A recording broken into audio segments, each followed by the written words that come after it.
I started getting into Gothic pulp novels recently, and I found this book at my local Goodwill for $1.29. It follows the story of Ruth, who decides to infiltrate an evil hippie commune in order to find her sister Mary. So, this is the dramatic finale of The Aquarius Curse. So we last left on our story with Ruth agreeing to stay at the hippie commune until her sister returns. During her stay, she discovers mysterious rooms in the cellar of the hotel where people who get too high on acid are being kept.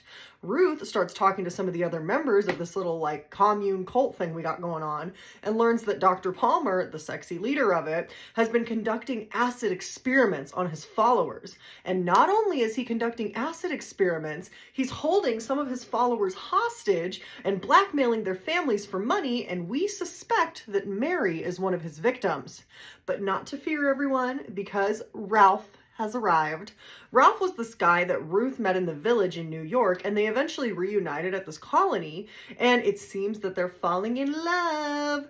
But love is not enough sometimes, because while on her journey trying to find Mary, Ruth gets her ass beat for her sister being an Aquarius and her a Gemini. No comment, it just happens.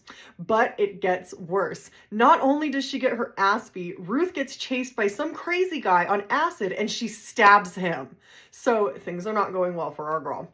She runs inside and tells Dr. Palmer she fears that she may have killed him. So Dr. Palmer goes to investigate. He comes back and says that she did kill him, but Ruth recalls barely touching him, and we don't see the body, so did we really kill him? Then Ruth thinks she sees Mary and runs after her before another crazy hippie tries to snatch her up.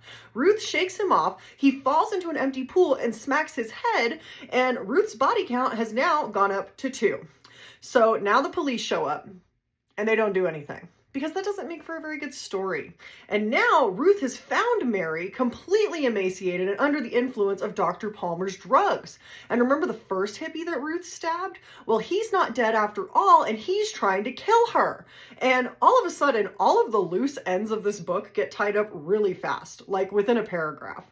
The stabbed hippie gets arrested, Mary goes to the hospital for treatment, Palmer and all of his henchmen get arrested, and Ralph, the one that we're in love with, he's not actually a hippie. He's the FBI, and the evil hippie commune gets shut down, and him and Ruth live happily ever after. And that's it. That's the story.